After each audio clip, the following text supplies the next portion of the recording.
Sir M V I T sir M Visvesvaraya institute of technology ಬಗ್ಗೆ review ಮಾಡ್ತಾ ಇದ್ದೀನಿ. ತುಂಬ ಜನ ಕೇಳ್ತಾ ಇದ್ರು sir M V I T ಬಗ್ಗೆ ಇನ್ಫಾರ್ಮೇಶನ್ ಕೊಡಿ ಅಂತ. ಸೊ ಈ ವಿಡಿಯೋದಲ್ಲಿ ನನಗೆ ತಿಳಿದಿರೋ ಮಟ್ಟಿಗೆ ಎಷ್ಟು ಮಾಹಿತಿ ಕೊಡೋಕ್ಕೆ ಸಾಧ್ಯನೋ ಅಷ್ಟು ಮಾಹಿತಿನ ಕೊಡ್ತಾ ಹೋಗ್ತೀನಿ. ಸೊ ಈ ಕಾಲೇಜು ಸ್ಟಾರ್ಟ್ ಆಗಿರೋದು 1986ರಲ್ಲಿ, ಅಂದರೆ ಹೆಚ್ಚು ಕಮ್ಮಿ 40 ವರ್ಷ ಆಗಿರೋ ಕಾಲೇಜು. ಸೊ ಒಂದು ಒಳ್ಳೆ ರೆಪ್ಯುಟೇಷನ್ ಇರೋ ಕಾಲೇಜು, ಓಲ್ಡ್ ಕಾಲೇಜು. ಸೊ ಈ ಕಾಲೇಜಲ್ಲಿ ಏನಪ್ಪ ವಿಶೇಷ ಅಂದರೆ, ಈ ಕಾಲೇಜು ಇರೋ ಏರಿಯಾ, ಸೊ ಇದು 136 ಎಕರೆ ಇರೋ ಕ್ಯಾಂಪಸ್ಸು. ಸೊ ಒಂಥರ ನಿಮಗೆ ಯೂನಿವರ್ಸಿಟಿ ಫೀಲ್ ಬರುವಂಥ ಕ್ಯಾಂಪಸ್ಸು. ಸೊ ಇದೇ ಮೇಜರ್ ಅಡ್ವಾಂಟೇಜ್ ಈ ಕಾಲೇಜ್ಗೆ. ಸೊ ನೀವು ತುಂಬ ಕಾಲೇಜಲ್ಲಿ ಹೋದಾಗ 1 ಎಕರೆ ಇಲ್ಲ 5 ಎಕರೆ 6 ಎಕರೆ 10 ಎಕರೆ ಒಳಗಡೆ ಕ್ಯಾಂಪಸಸ್ನ ನೋಡ್ತೀವಿ ಬೆಂಗಳೂರಲ್ಲಿ. ಸೊ ಈ ಕಾಲೇಜಲ್ಲಿ ನಿಮಗೆ 130 ಎಕರೆ ಕ್ಯಾಂಪಸ್ ಇರೋದ್ರಿಂದ ಒಂದು ದೊಡ್ಡ ಯೂನಿವರ್ಸಿಟಿ ಫೀಲ್ ಬರುವಂಥ ಕಾಲೇಜು. ಆದರೆ ಇದು ಯೂನಿವರ್ಸಿಟಿ ಅಲ್ಲ, ಇದು VTU ಅಫಿಲಿಯೇಟೆಡ್ ಇಂಜಿನಿಯರಿಂಗ್ ಕಾಲೇಜು. ಇದು ಆಟೋನಮಸ್ಸು ಆಗಿಲ್ಲ ಮತ್ತು ಯೂನಿವರ್ಸಿಟಿನೂ ಆಗಿಲ್ಲ. ಸೊ VTU ಅಂಡ್ರಲ್ಲಿ ಇರುತ್ತೆ. ಏನಪ್ಪ ಡಿಫ್ರೆನ್ಸು VTU ಅಂಡ್ರಲ್ಲಿ ಇದ್ದಾಗ ಅಂದರೆ, ಸೊ VTU ಇಂದ ಏನು ಸಿಲೆಬಸ್ ಬರುತ್ತೆ ಅದೇ ಸಿಲೆಬಸ್ನ ಇವ್ರು ಪಾಠ ಮಾಡ್ತಾರೆ. VTU ಇಂದನೇ ಎಕ್ಸಾಮ್ಸ್ನ ಶೆಡ್ಯೂಲ್ ಮಾಡ್ತಾರೆ. ಸೊ VTU ಇಂದನೇ ಕ್ವಶನ್ ಪೇಪರ್ ಬರುತ್ತೆ, VTU ಇಂದನೇ ಇವ್ಯಾಲ್ಯೂಯೇಷನ್ ನಡೆಯುತ್ತೆ, ಎಲ್ಲ VTU ಪ್ರೋಸೆಸಲ್ಲಿ ನಡೆಯುತ್ತೆ. ಸರ್ಟಿಫಿಕೇಟು VTU ಇಂದನೇ ಬರುತ್ತೆ. ಸೊ ಈ ಕಾಲೇಜಲ್ಲಿ ನಿಮಗೆ ಒಂದು ಪಾಠ ಮಾಡ್ತಾರೆ ಅಷ್ಟೇ. ಸೊ ಇನ್ನು ಉಳಿದಿದ್ದೆಲ್ಲ ಅಂಡರ್ VTU ಅಲ್ಲೇ ಇರುತ್ತೆ. ಸೊ ಇದು ತುಂಬ ರೆಪ್ಯುಟೇಷನ್ ಇರೋ ಕಾಲೇಜು. ಏನು ರೀಸನ್ಗೆ ಇನ್ನೂ ಅವ್ರು ಆಟೋನಮಸ್ ಅಥವಾ ಯೂನಿವರ್ಸಿಟಿ ಸ್ಟೇಟಸ್ಗೆ ಹೋಗಿಲ್ಲ ಅಂತ ಸೊ ಮಾಹಿತಿ ಇಲ್ಲ. So may be last 2-3 years back try ಮಾಡಿದ್ರು, ಮತ್ತೆ ಅದೇನೋ ಬೇರೆ ರೀಸನಿಂದ ಅವರು ಹೋಗಲಿಲ್ಲ ಆಟೋನಮಸ್ಗೆ. ಸೊ ಆಟೋನಮಸ್ಗೆ ಹೋಗಿದ್ರೆ ತುಂಬ ಅಡ್ವಾಂಟೇಜ್ ಇರ್ತಾ ಇತ್ತು. ಸೊ ತುಂಬ ದೊಡ್ಡ ಕ್ಯಾಂಪಸ್ಸು, ಒಳ್ಳೆ ರೆಪ್ಯುಟೇಷನ್ ಇರೋ ಕಾಲೇಜು. ಬಟ್ ಆಟೋನಮಸ್ಗೆ ಹೋಗಿದ್ರೆ ಸೊ ವ್ಯಾಲ್ಯೂ ಇನ್ನೂ ಹ್ಯಾಡ್ ಆನ್ ಆಗ್ತಾ ಇತ್ತು. ಬಟ್ ಆದರೆ ಆ ಕಾಲೇಜು ಆಟೋನಮಸ್ಗೆ ಹೋದರೆ ಸೊ ಕೆಲವು ಕಾಲೇಜಸ್ಸು ಸಡನ್ನಾಗಿ ಅಡ್ಮಿಷನ್ ಸ್ಟಾಪ್ ಆಗುತ್ತೆ. ಆ ಉದ್ದೇಶಕ್ಕೆ ನಮ್ಮ ಕಾಲೇಜು ಈಗ ಏನೋ ಬೇಸಿಕಲಿ ಒಳ್ಳೆ ಅಡ್ಮಿಷನ್ ಆಗ್ತಿದೆ, ಸೊ ಅನ್ನೆಸರಿ ರಿಸ್ಕ್ ಬೇಡ ಅಂತೇಳಿ ಅವರು ಆಟೋನಮಸ್ಗೆ ಹೋಗದೆ VTU ಅಫಿಲಿಯೇಟೆಡಲ್ಲೇ ಇದ್ದಾರೆ. ಸೊ ಈ ಕಾಲೇಜ್ ಎಲ್ಲಪ್ಪ ಲೊಕೇಟ್ ಆಗಿದೆ ಅಂತ ಇನ್ನು ನೆಕ್ಸ್ಟ್ ಪಾಯಿಂಟು. ಸೊ ಈ ಕಾಲೇಜ್ ಲೊಕೇಟ್ ಆಗಿರೋದು ಬೆಟ್ಟಲ್ಸೂರ್ ಹತ್ರ. ಸೊ ಇಲ್ಲಿ ಏನಪ್ಪ ಅಡ್ವಾಂಟೇಜ್, ಟ್ರಾನ್ಸ್ಪೋರ್ಟೇಷನ್ ಯಾವ ಥರ ಅಂದರೆ, ನೀವು ಕಾಲೇಜ್ ಟ್ರಾನ್ಸ್ಪೋರ್ಟೇಷನ್ ತೊಗೊಂಡ್ರೆ ಡೈರೆಕ್ಟಾಗಿ ಕಾಲೇಜ್ ಕ್ಯಾಂಪಸಲ್ಲಿ ಬಸ್ ಇಳ್ಕೊತೀರಿ. ಸೊ ಮೆಜಾರಿಟಿ ಏರಿಯಾ ಕಡೆಗೆ ಬೆಂಗಳೂರಲ್ಲಿ ನಿಮಗೆ ಬಸ್ ಕನ್ವೀನಿಯೆಂಟ್ ಇದೆ, ಅಂದರೆ ಕಾಲೇಜ್ ಬಸ್ ಕನ್ವೀನಿಯೆಂಟ್ ಇದೆ.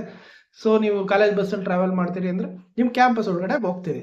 ಸೊ ಇಲ್ಲ ಅಂದರೆ ಏನಪ್ಪ ಪ್ರಾಬ್ಲಮ್ ಆಗುತ್ತೆ ಅಂದರೆ, ಈಗ BMTCಯಲ್ಲಿ ಓಡಾಡ್ತೀವಿ ಅಂದರೆ ನೀವು ಬೆಟ್ಟಲ್ಸೂರ್ ಹತ್ರ ಅಲ್ಲಿ ಒಂದು ಸಿಗ್ನಲ್ ಬರುತ್ತೆ, ಅಲ್ಲಿ ಸ್ಟಾಪ್ ಕೊಡ್ತಾರೆ, ಅಲ್ಲಿ ಇಳ್ಕೊಂಡ್ರೆ ಅಲ್ಲಿಂದ 1 ಕಿಲೋಮೀಟ್ರ್ ವಾಕ್ ಮಾಡಬೇಕಾಗುತ್ತೆ. ಇಲ್ಲ ಅಂದರೆ ಆಟೋದಲ್ಲಿ ಓಡಾಡಬೇಕಾಗುತ್ತೆ. ಸೊ ಇದು ಮೇಜರ್ ಇಶ್ಯೂ ಇದೆ ಈ ಕಾಲೇಜಲ್ಲಿ. ಸೊ ನಿಮಗೆ ಹೈವೇಯಿಂದ 1 ಕಿಲೋಮೀಟ್ರ್ ಡಿಸ್ಟೆನ್ಸಲ್ಲಿದೆ, ಅಂದರೆ ನೀವು ವಾಕ್ ಮಾಡ್ಕೊಂಡು ಹೋಗಬೇಕು. ಯಾಕಂದರೆ ದೊಡ್ಡ ಕ್ಯಾಂಪಸ್ಸು, ನೀವು 33 ಕ್ಯಾಂಪಸ್ ಅಂದರೆ ನೀವು ಎಂಟ್ರೆನ್ಸಿಂದನೇ ಒಳಗಡೆ ಹೋಗ್ತೀವಿ ಅಂದರೆ ಅರ್ಧ ಕಿಲೋಮೀಟ್ರ್ 1 ಕಿಲೋಮೀಟ್ರ್ ಆಗುತ್ತೆ. ನೀವು ಕ್ಯಾಂಪಸ್ ಒಳಗಡೆ ನಡ್ಕೊಂಡು ಹೋಗ್ತೀವಿ ಅಂದರೆ ಅಷ್ಟು ದೊಡ್ಡ campus.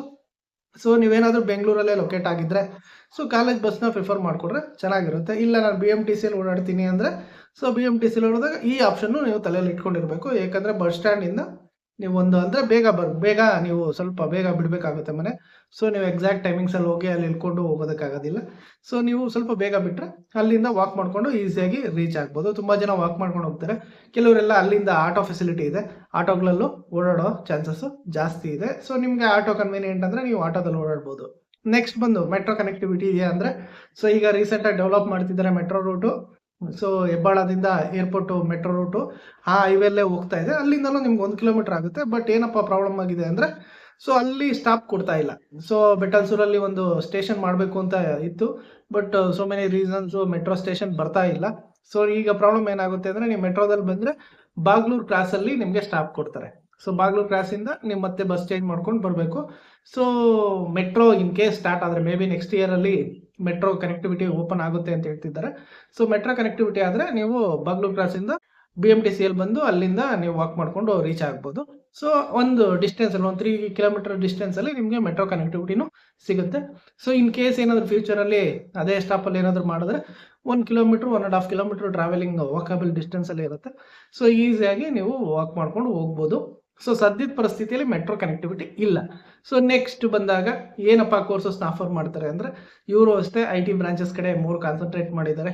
So more than I think 240 or 300 ಇರಬೇಕು ಕೋರ್ CS ಬ್ರಾಂಚ್ಗೆ. ಸೊ AML ಬ್ರಾಂಚ್ ಇದೆ, ಡಾಟಾ ಸೈನ್ಸ್ ಬ್ರಾಂಚ್ ಇದೆ, artificial intelligence and machine learning ಇದೆ, ಜೊತೆಗೆ ಡಾಟಾ ಸೈನ್ಸ್ ಆಲ್ರೆಡಿ ಹೇಳಿದೆ. ಸೊ ಜೊತೆಗೆ ಎಲೆಕ್ಟ್ರಾನಿಕ್ಸ್ ಆ್ಯಂಡ್ ಕಮ್ಯುನಿಕೇಷನ್ ಇದೆ, ಎಲೆಕ್ಟ್ರಿಕಲ್ ಇಂಜಿನಿಯರಿಂಗ್ ಇದೆ. ಸೊ ಇಲ್ಲೇನಪ್ಪ ವಿಶೇಷ ಅಂದರೆ ಬಯೋಟೆಕ್ನಾಲಜಿ ಅಂತೇಳಿ ಒಂದು ಬ್ರಾಂಚ್ ಇದೆ. ಸೊ ರೋಬೋಟಿಕ್ಸ್ ಅಂತ ಒಂದು ಬ್ರಾಂಚ್ ಇದೆ, ಮೆಕ್ಯಾನಿಕಲ್ ಇದೆ, ಸಿವಿಲ್ ಇಂಜಿನಿಯರಿಂಗ್ ಇದೆ. ಸೊ ಈ ತರ ತುಂಬಾ ಕೋರ್ಸಸ್ 13 ಕೋರ್ಸಸ್ ಏನೋ ಆಫರ್ ಮಾಡ್ತಿದ್ದಾರೆ. ಸೊ ಎಲ್ಲ IT ರಿಲೇಟೆಡ್ ಮೇಜರ್ ಇರುತ್ತೆ. ಇನ್ನು ನಾನ್ IT ರಿಲೇಟೆಡ್ ಈ ಬ್ರಾಂಚಸ್ ಇದೆ. ಸೊ ಈ ಕಾಲೇಜಲ್ಲಿ ಏನಪ್ಪ ಸ್ಪೆಷಲ್ ಅಂದ್ರೆ ಬಯೋಟೆಕ್ನಾಲಜಿ ಇದೆ. ಸೊ ಈ ಕ್ಯಾಂಪಸ್ ಒಳಗಡೆ ನಿಮ್ಗೆ ಐ ಥಿಂಕ್ ಡೆಂಟಲ್ ಕಾಲೇಜು ಇದೆ. ಸೊ ನೀವು ಕ್ಯಾಂಪಸ್ ಒಂಥರ ಓಲ್ಡ್ ಕ್ಯಾಂಪಸ್ ಫೀಲ್ ಬರುತ್ತೆ. ಸೊ ಯಾಕಂದ್ರೆ 40 ವರ್ಷ ಕ್ಯಾಂಪಸ್ಸು. ಸೊ ಕೆಲವು ಬಿಲ್ಡಿಂಗ್ಸ್ ಎಲ್ಲ ಓಲ್ಡ್ ಫೀಲ್ ಬರುತ್ತೆ ನಿಮ್ಗೆ. ಬಿಲ್ಡಿಂಗ್ಸ್, ಕ್ಲಾಸ್ ರೂಮ್ಸ್ ಎಲ್ಲ ನಿಮ್ಗೆ ಮಾಡ್ರನ್ ಇನ್ಫ್ರಾಸ್ಟ್ರಕ್ಚರ್ ಎಲ್ಲ ಕಾಣೋದಿಲ್ಲ, ಸ್ವಲ್ಪ ಓಲ್ಡ್ ಸ್ಟೈಲ್ ಇದೆ. ಸೊ ಕೆಲವು ಬಿಲ್ಡಿಂಗ್ಸ್ನೆಲ್ಲ ಸಪ್ರೇಟಾಗಿ ಕಟ್ತಿದ್ದಾರೆ. ಸೊ ಮೇ ಬಿ ಮುಂದೆ ಅಪ್ಗ್ರೇಡ್ ಮಾಡ್ಬೋದು. ಸೊ ಈಗ ಕೆಲವು ಡಿಪಾರ್ಟ್ಮೆಂಟ್ಸಲ್ಲೆಲ್ಲ ತುಂಬ ಓಲ್ಡ್ ಫೀಲ್ ಬರುತ್ತೆ, ಯಾಕಂದರೆ ಹಳೆ ಕಾಲೇಜು. ಆ ಫೀಲ್ ನಿಮ್ಗೆ ಬರುತ್ತೆ. ಹಾಸ್ಟೆಲ್ ವಿಷಯಕ್ಕೆ ಬಂದಾಗ ಕಾಲೇಜ್ ಕ್ಯಾಂಪಸ್ ದೊಡ್ಡದು. ಸೊ ಕ್ಯಾಂಪಸ್ ಒಳಗಡೆ both boys and girls hostel locate ಆಗಿದೆ. ಸೊ ಏನಪ್ಪ ಫೀಸ್ ಇದೆ ಅಂದರೆ ಆಲ್ರೆಡಿ ಹೇಳಿದಾಗ 80 to 120 lakhs. ಬೆಂಗಳೂರಲ್ಲಿ ಇದು ಕಾಮನ್ನು. ಸೊ ನೀವು ಹಾಸ್ಟೆಲ್ಗೆ ಸೇರ್ತೀನಿ ಅಂದರೆ ಅಷ್ಟು ರೆಡಿ ಮಾಡ್ಕೊಬೇಕು. ಸೊ ಇಲ್ಲಿ ಆ ಫೀಸ್ ಸ್ಟ್ರಕ್ಚರ್ ಕಟ್ಟಿದ್ರೆ ನಿಮಗೆ ಫೆಸಿಲಿಟಿ ಇದೆ. ಸೊ ಹಾಸ್ಟೆಲು ಅಷ್ಟೇ, ಸುಮ್ಮನೆ ಹಳೆ ಹಾಸ್ಟೆಲ್ಗಳು ಅಂತ ಹೇಳ್ತಾರೆ. ಸ್ವಲ್ಪ ಹೊಸ ಬಿಲ್ಡಿಂಗ್ ಇನ್ನೂ ಐ ಥಿಂಕ್ ಇನ್ನೂ ಕಟ್ಟಿಲ್ಲ, ಕೆಲವು ಏನೋ ಕನ್ಸ್ಟ್ರಕ್ಷನ್ ಮಾಡ್ತಿರ್ಬೋದು. ಸೊ ಬಿಲ್ಡಿಂಗ್ಸ್ ಎಲ್ಲ ಸ್ವಲ್ಪ ಓಲ್ಡ್ ಬಿಲ್ಡಿಂಗ್ಸು. ಸ್ವಲ್ಪ ನೀವು ಏನೇ ಆದರೂ ಒಂದ್ಸರಿ ಕಾಲೇಜಿಗೆ ಸೇರೋಕ್ಕೆ ಮುಂಚೆ ಸೊ ಕಾಲೇಜಿಗೆ ಕ್ಯಾಂಪಸ್ ವಿಸಿಟ್ ಮಾಡಿ. ನೀವು ಯಾವ ಡಿಪಾರ್ಟ್ಮೆಂಟಿಗೆ ಸೇರ್ತೀರೋ ಆ ಡಿಪಾರ್ಟ್ಮೆಂಟಲ್ಲಿ ಹೋಗಿ ಕ್ಲಾಸ್ ರೂಮ್ಸ್ ಯಾವ ಥರ ಇದೆ, ಲ್ಯಾಬ್ಸ್ ಯಾವ ಥರ ಇದೆ ಅಂತೆಲ್ಲ ಚೆಕ್ ಮಾಡಿ ನೀವು ಸೇರೋದು ಒಳ್ಳೆಯದು. ಸೊ ಗ್ರೌಂಡ್ ವಿಷಯಕ್ಕೆ ಬಂದಾಗ ತುಂಬ ದೊಡ್ಡ ಗ್ರೌಂಡ್ಸ್ ಎಲ್ಲ ಇದೆ. ಸೊ ಸ್ಪೋರ್ಟ್ಸ್ ಫೆಸಿಲಿಟೀಸ್ ಚೆನ್ನಾಗಿದೆ, ಯಾಕಂದರೆ ಬಿಗ್ ಕ್ಯಾಂಪಸ್ ಆಗಿರೋದ್ರಿಂದ ಎಲ್ಲ ಫೆಸಿಲಿಟಿ ನಿಮಗೆ ಸಿಗುತ್ತೆ. ಸೊ ಸ್ಪೋರ್ಟ್ಸ್ ವೈಸು ಸ್ವಲ್ಪ ಕಂಪ್ಯಾರಿಟಿವ್ಲಿ ಅದರ್ ಎಷ್ಟೋ ಕಾಲೇಜಲ್ಲಿ ಗ್ರೌಂಡೇ ಇರೋದಿಲ್ಲ. ಈ ಕಾಲೇಜಲ್ಲಿ ಒಳ್ಳೆ ಗ್ರೌಂಡ್ಸ್ ಇದೆ. ಕ್ರಿಕೆಟ್, ಲೆದರ್ ಟೂರ್ನಮೆಂಟ್ಗೆ ಎಲ್ಲ ಗ್ರೌಂಡ್ ಎಲ್ಲ ಚೆನ್ನಾಗಿರುತ್ತೆ. ಸೊ ನೀವು ಒಂದ್ಸರಿ ಕಾಲೇಜ್ ವಿಸಿಟ್ ಮಾಡಿದ್ರೆ ನಿಮ್ಗೊಂದು ಒಳ್ಳೆ ಎಕ್ಸ್ಪೋಜರ್ ಸಿಗುತ್ತೆ. ಸುಮ್ಮನೆ ಹೆಸರೇ ಹೇಳಿ ಕಾಲೇಜ್ ಬಗ್ಗೆ ಯಾರೋ ಹೇಳೋದನ್ನ ಕೇಳಿ ಸೇರಕ್ಕೆ ಹೋಗ್ಬೇಡಿ. ಏನು ತೊಂದರೆ ಇಲ್ಲ. ಒಂದಿನ ನೀವು ಏನಾದರೂ ಬೇರೆ ಕಡೆ ಇದ್ದರೆ ಬೆಂಗಳೂರಿಗೆ ಒಂದಿನ ಬಂದು ಆರಾಮಾಗಿ ವಿಸಿಟ್ ಮಾಡಿ. ನಿಮ್ಗೆ ಯಾವ ಕಾಲೇಜ್ ಇಷ್ಟ ಇದೆ ಅದನ್ನು ನೋಡಿ ಆಮೇಲೆ ಅಡ್ಮಿಷನ್ ಮಾಡ್ಕೊಳ್ಳಿ. ಯಾಕಂದರೆ ಈಗ ಫಸ್ಟ್ ರೌಂಡ್ ಬರೋಷ್ಟರಲ್ಲಿ ಒಂದು ಕಾಲೇಜಸ್ ನಿಮಗೆ ಲಿಸ್ಟ್ ಮಾಡಿಕೊಂಡು ಒಂದು ವಿಸಿಟ್ ಮಾಡಿ. ನಿಮ್ಗೆ ಯಾವ ಕಾಲೇಜ್ ಸಿಗುತ್ತೆ ಅಂತ ನಿಮ್ಗೆ ಐಡಿಯಾ ಬರುತ್ತೆ ಈಗ ಮಾರ್ಕ್ ರೌಂಡಲ್ಲಿ. ಸೊ ಈಗ ಬಂದು ಒಂದು ರೌಂಡ್ ಎಲ್ಲ ಕಾಲೇಜಸ್ನ ವಿಸಿಟ್ ಮಾಡಿದಾಗ ನಿಮ್ಗೊಂದು ಕ್ಲಾರಿಟಿ ಸಿಗುತ್ತೆ, ನಮ್ಗೆ ಕನ್ವೀನಿಯೆಂಟ್ ಆಗಿದೆಯಾ ಅಂತ. ಜೊತೆಗೆ ನಿಮ್ಗೇನಾದರೂ ಕಾಲೇಜ್ ಅಷ್ಟು ಕಾಸ್ಟ್ಲಿ ಅನಿಸಿದ್ರೆ ನೀವು ಬೇಕಾದರೆ ಅಲ್ಲೇ ಸರೌಂಡಿಂಗಲ್ಲಿ PGs ಇದೆ, PGs ಇದು ಮಾಡ್ಬೋದು. ಇಲ್ಲ ಗೌರ್ಮೆಂಟ್ ಹಾಸ್ಟೆಲ್ ಯಲಹಂಕದಲ್ಲಿ ಮತ್ತು ಈ ಏರಿಯಾದಲ್ಲೂ ಕೆಲವು ಹಾಸ್ಟೆಲ್ಗಳು ಗೌರ್ಮೆಂಟ್ ಹಾಸ್ಟೆಲ್ ಇರಬೇಕು. ಸೊ ನೀವು ಕಾಲೇಜ್ ಹಾಸ್ಟೆಲ್ಗೆ ಹೋದಾಗ, ಕಾಲೇಜ್ ಆಫೀಸಲ್ಲಿ ಹೋದಾಗ ನಿಮ್ಗೆ ನೀಟಾಗಿ ಇನ್ಫಾರ್ಮೇಷನ್ ಕೊಡ್ತಾರೆ. ಯಾವುದಾದ್ರೂ ಸರೌಂಡಿಂಗ್ ಹಾಸ್ಟೆಲ್ಸ್ ಇದೆ ಅಂದರೆ ಅವರೇ ನಿಮಗೆ ಮಾಹಿತಿ ಕೊಡ್ತಾರೆ. ಸೊ ಅದರಿಂದ ನೀವು ಕಾಲೇಜಿಗೆ ವಿಸಿಟ್ ಮಾಡಿ. ಯಾವುದೇ ಕಾಲೇಜ್ ಆಗಲಿ ನೀವು ವಿಸಿಟ್ ಮಾಡೋದು important. Next very important placement ವಿಷಯಕ್ಕೆ ಬಂದಾಗ ಸೊ ರಿಯಾಲಿಟಿ ಸ್ವಲ್ಪ ಬೇರೆ ಥರನೇ ಇದೆ. ಸೊ ಅಲ್ಲಿ ಏನು ಡಿಸ್ಪ್ಲೇ ಮಾಡ್ತಾರೆ ಅದಕ್ಕೂ ಇದಕ್ಕೂ ರಿಯಾಲಿಟಿ ತುಂಬ ಡಿಫ್ರೆಂಟ್ ಇದೆ.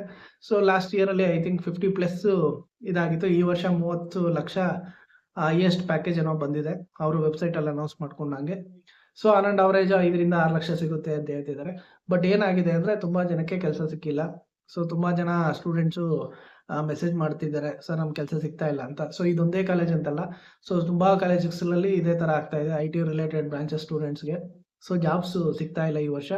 ಸೊ ತುಂಬ ಜನ ಏನಪ್ಪ ಪ್ರಾಬ್ಲಮ್ ಆಗ್ತಾ ಇದೆ ಅಂದರೆ ಸ್ಕಿಲ್ ಎನ್ಹಾನ್ಸ್ಮೆಂಟ್ ಮಾಡ್ಕೊಂಡಿರೋದಿಲ್ಲ, ಕಾಲೇಜ್ ಮೇಲೆ ತುಂಬ ಡಿಪೆಂಡ್ ಆಗ್ತಿದ್ದಾರೆ. ಕಾಲೇಜ್ ಒಂದು ಪ್ಲಾಟ್ಫಾರ್ಮ್ ಕೊಡುತ್ತೆ ಅಷ್ಟೇ. ಸೊ ನೀವು ಏನೇ ಜಾಬ್ ತೊಗೊಬೇಕು ಅಂದರೆ ಅದು ನಿಮ್ಮ ಮೇಲೆ ಡಿಪೆಂಡ್ ಆಗಿರುತ್ತೆ. ಸೊ ಅದರಿಂದ ನೀವು ಎಷ್ಟು ಸ್ಕಿಲ್ ಸಾಧ್ಯನೋ ಅಷ್ಟು ಸ್ಕಿಲ್ನ ಎನ್ಹಾನ್ಸ್ ಮಾಡ್ಕೊಳ್ಳಿ, ಖಂಡಿತ ಜಾಬ್ ಸಿಗುತ್ತೆ. ಸೊ ನಾನು ಇಂಜಿನಿಯರಿಂಗ್ಗೆ ಯಾವುದೇ ಬ್ರಾಂಚಿಗೆ ಸೇರಿ, ಎನಿ ಬ್ರಾಂಚ್ ನಿಮ್ಗೆ ಜಾಬ್ ಬೇಕು ಅಂದರೆ ನೀವು ಸ್ಕಿಲ್ ಎನ್ಹಾನ್ಸ್ ಮಾಡ್ಕೊಬೇಕು. ಕಾಂಪಿಟೇಟಿವ್ ಆಗಿದ್ದರೆ ಮಾತ್ರ ನಿಮಗೆ ಕೆಲಸ ಸಿಗುತ್ತೆ. ಸುಮ್ಮನೆ ಇಂಜಿನಿಯರಿಂಗ್ 4 ವರ್ಷ ಬಂದಿದ್ದೀನಿ ಮಜಾ ಮಾಡ್ಕೊಂಡಿರ್ತೀನಿ ಅಂದರೆ 4 ವರ್ಷ ಆದಮೇಲೆ ಇನ್ನೊಂದು 4 ವರ್ಷ ಹುಡುಕ್ಬೇಕಾಗುತ್ತೆ ಕೆಲಸ. ಇಲ್ಲ ಅಂದರೆ ಬೇರೆ ಬೇರೆ ಥರ ಕೆಲಸಗಳನ್ನ ನೀವು ಮಾಡಬೇಕಾಗುತ್ತೆ, ನಾನ್ ಇಂಜಿನಿಯರಿಂಗ್ ವರ್ಕ್ಸ್ನ ಮಾಡಬೇಕಾಗುತ್ತೆ.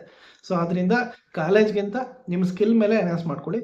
ಸೊ ಯಾವುದೇ ಕಾಲೇಜ್ ನಿಮ್ಗೆ ಸಿಕ್ಕಿದ್ರೂ ತೊಂದರೆ ಇಲ್ಲ, ಆರಾಮಾಗಿ ಸೇರಿ ನೀವು ನಿಮ್ಸ್ನ ಎನ್ಹಾನ್ಸ್ ಮಾಡ್ಕೊಳ್ಳಿ. ಆದಷ್ಟು ನಿಮಗೆ ಜಾಬ್ ಅಪರ್ಚುನಿಟಿ ಸಿಗ್ತದೆ. ಸೊ ಈ ಕಾಲೇಜಲ್ಲೂ ಅಷ್ಟೇ, ಈಗ ಸದ್ಯಕ್ಕೆ ಅದೊಂದು ಪ್ರಾಬ್ಲಮ್ ಇದೆ. ಇದೊಂದು ಎಲ್ಲ ಕಾಲೇಜಸ್ಸಲ್ಲೂ ಇದೇ ಪ್ರಾಬ್ಲಮ್ ಆಗಿದೆ, ಎಲ್ಲ ಜಾಬ್ ಕೊಡೋಕ್ಕಾಗ್ತಿಲ್ಲ.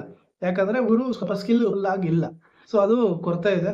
ಸೊ ಅವರು ಟ್ರೈ ಮಾಡ್ತಾರೆ, ಪ್ಲೇಸ್ಮೆಂಟ್ ಟ್ರೈನಿಂಗ್ ಎಲ್ಲ ಕೊಡ್ತಾರೆ. ಸ್ಟೂಡೆಂಟ್ ಕಲೀಲಿಲ್ಲೂ ಏನು ಮಾಡೋದಕ್ಕಾಗೋದಿಲ್ಲ. ಫೈನಲ್ ಆಗಪ್ಪ ಏನಪ್ಪ ಹೇಳ್ಬೋದು ಈ ಕಾಲೇಜ್ ಬಗ್ಗೆ ಕನ್ಕ್ಲೂಷನ್ ಅಂದರೆ, ಓಲ್ಡ್ ಕಾಲೇಜು, ಒಳ್ಳೆ ರೆಪ್ಯುಟೇಷನ್ ಇದೆ, ಯೂನಿವರ್ಸಿಟಿ ಫೀಲ್ ಬರುತ್ತೆ, ಓಲ್ಡ್ ಕಾಲೇಜು. ಸೊ ನೀವು ಆರಾಮಾಗಿ ಸೇರ್ಬೋದು ಅನ್ನೋ ಒಂದು ಫೀಲ್ ಬರುತ್ತೆ. ಏನಕ್ಕೆ ಸೇರಬಾರ್ದು ಅಂದರೆ ಅದೇ ಹಳೆ ಕಾಲೇಜು. ಸೊ ಬಿಲ್ಡಿಂಗ್ಸ್ ಎಲ್ಲ ನಿಮಗೆ ಎಕ್ಸ್ಪೆಕ್ಟೆಡ್ ನಿಮ್ಗೇನು ಮಾಡ್ರನ್ ಕ್ಯಾಂಪಸ್ ಫೀಲ್ ಬೇಕು ಅಂದರೆ ಆ ಫೀಲ್ ಬರೋದಿಲ್ಲ. ಸೊ ಅದೊಂದು ರೀಸನು. ಜೊತೆಗೆ ನೀವು ಟ್ರಾವೆಲ್ 1 ಕಿಲೋಮೀಟ್ರ್ ವಾಕ್ ಮಾಡಬೇಕು. ಸೊ ನಿಮಗೆ ಬಸ್ ಸ್ಟ್ಯಾಂಡ್ಗೆ ಗೇಟ್ ಇರಬೇಕು ಅಂದರೆ ಆಗೋದಿಲ್ಲ, ಸ್ವಲ್ಪ ಡಿಸ್ಟೆನ್ಸ್ ಇದೆ. ಸ್ವಲ್ಪ ಫ್ಯಾಕಲ್ಟಿ ಸ್ಟ್ರಿಕ್ಟ್ ಅಂತ ಹೇಳ್ತಾರೆ, ಸ್ವಲ್ಪ ಟ್ರೆಡಿಷ್ನಲ್ ಫ್ಯಾಕಲ್ಟೀಸ್ ಜಾಸ್ತಿ ಇದ್ದಾರೆ. ಸೊ ಅದನ್ನು ಸ್ವಲ್ಪ ಯೋಚನೆ ಮಾಡಿಕೊಂಡು ನೀವು ಕಾಲೇಜ್ ವಿಸಿಟ್ ಮಾಡಿ ನಿಮ್ಮ ಡಿಸಿಷನ್ ತೊಗೊಬೋದು. ಸೊ KCETಯಲ್ಲಿ ಒಳ್ಳೆ ರ್ಯಾಂಕಿಂಗ್ ಇದ್ರೇ ಈ ಕಾಲೇಜಲ್ಲಿ ಸಿಗುತ್ತೆ, ಯಾಕಂದರೆ ರೆಪ್ಯುಟೇಷನ್ ಇದೆ. ಸೊ ಮ್ಯಾನೇಜ್ಮೆಂಟಲ್ಲೂ ಅಷ್ಟೇ. ಸೊ ಸ್ವಲ್ಪ ಕಾಂಪಿಟೇಟಿವ್ ಪ್ರೈಸ್ ಹೇಳ್ತಾರೆ. ಸೊ ನೀವು ಒಂದ್ಸರಿ ಕಾಲೇಜಲ್ಲಿ ಹೋಗಿ ಡಿಸ್ಕಷನ್ ಮಾಡಿದ್ರೆ ನಿಮಗೆ ಸ್ವಲ್ಪ ಮೇ ಬಿ ನಿಮ್ಮ ಡಿಸ್ಕಷನಲ್ಲಿ ಕಡಿಮೆ ಮಾಡಿದ್ರು ಮಾಡ್ಬೋದು. ಸೊ ಯಾರನ್ನೇ ಮೀಡಿಯೇಟರ್ನ ನೀವು ಅಪ್ರೋಚ್ ಮಾಡಿದ್ರೆ ಯಾವುದೇ ಕಾಲೇಜ್ ಆಗಲಿ ಡೈರೆಕ್ಟಾಗಿ ಹೋಗಿ ನೀವು ಕಾಲೇಜನ್ನ ಅಪ್ರೋಚ್ ಮಾಡಿ, ಖಂಡಿತ ಕಡಿಮೆ ದುಡ್ಡಿಗೆ ಸೀಟ್ ಕೊಡ್ತಾರೆ. ಯಾಕಂದರೆ ಇಂಜಿನಿಯರಿಂಗಲ್ಲಿ ಈಗ ನೀವು ಅಂದ್ಕೊಂಡಷ್ಟು ಡಿಮ್ಯಾಂಡ್ ಯಾವ ಕಾಲೇಜುಗಳಲ್ಲೂ ಇಲ್ಲ. ಸೊ ನಿಮ್ಗೆ ಹೊರಗಡೆ ಏನೋ ಅನ್ಕೊತೀರಿ, ಎಲ್ಲ ಕಾಲೇಜಲ್ಲೂ ಸೀಟ್ಸ್ ಉಳಿತಾ ಇದೆ. ತುಂಬ CS branch, IT related branches colleges ಆಗಿಬಿಟ್ಟಿರೋದ್ರಿಂದ ಸೊ CETಯಲ್ಲೇ ಎಲ್ಲರಿಗೂ ಸೀಟ್ ಸಿಗುತ್ತೆ. ಸೊ ಸುಮ್ಮನೆ ನೀವು ಆಧಾರ ಬಿದ್ದು ಮ್ಯಾನೇಜ್ಮೆಂಟಲ್ಲಿ ಲಕ್ಷ ಲಕ್ಷ ದುಡ್ಡು ಕಟ್ಟಬೇಡಿ, ವೆಯ್ಟ್ ಮಾಡಿ. ಯಾವುದೇ ಕಾಲೇಜಲ್ಲಾದರೂ ನಿಮ್ಗೆ ಖಂಡಿತ ಸೀಟ್ ಸಿಗುತ್ತೆ. ಸೊ ಆರಾಮಾಗಿ ಲಕ್ಷ ಲಕ್ಷ ಮ್ಯಾನೇಜ್ಮೆಂಟಲ್ಲಿ ದುಡ್ಡು ಕಟ್ಟೋ ಬದಲು ಆ ದುಡ್ಡನ್ನು ಸ್ಕಿಲ್ ಕಡೆ ನಿಮ್ಮ ಎನ್ಹಾನ್ಸ್ ಮಾಡ್ಕೊಳೋದ್ರ ಕಡೆ ಕಾನ್ಸಂಟ್ರೇಟ್ ಮಾಡಿ. ಖಂಡಿತ ಒಳ್ಳೆ ಆಪರ್ಚುನಿಟೀಸ್ ಆಗ ನಿಮ್ಗೆ ಸಿಗುತ್ತೆ. ಇಲ್ಲ ನಾನು 20 ಲಕ್ಷ ಒಂದು ವರ್ಷಕ್ಕೆ ಇಲ್ಲ 4 ವರ್ಷಕ್ಕೆ ಸೇರಿ ಕಟ್ಬಿಟ್ಟು ಸ್ಕಿಲ್ಲು ಕಲಿದ್ದೀರಾ, ಕಾಲೇಜಲ್ಲೂ ಕಲಿದ್ದೀರಾ, ಫೈನಲ್ ಆಗಿ ಕೆಲಸನೂ ಸಿಗದೆ ಇದ್ರೆ ತೊಂದರೆ. ಸೊ ನಿಮ್ಗೆ ಖಂಡಿತ ಮಾಡಿ. ಸೊ ಮಾಹಿತಿ ಮಿಸ್ ಮಾಡಿದ್ರೆ ಮೆನ್ಷನ್ ಮಾಡಿ, ಖಂಡಿತ ಆದರೆ ಮಾಹಿತಿನಿ. ಇಲ್ಲ ನಿಮ್ಗೆ ಹೆಚ್ಚಿನ ಮಾಹಿತಿ ಗೊತ್ತಿದ್ರೆ ದಯವಿಟ್ಟು ಯೂಸ್ ಒಳ್ಳೇದಾಗಲಿ.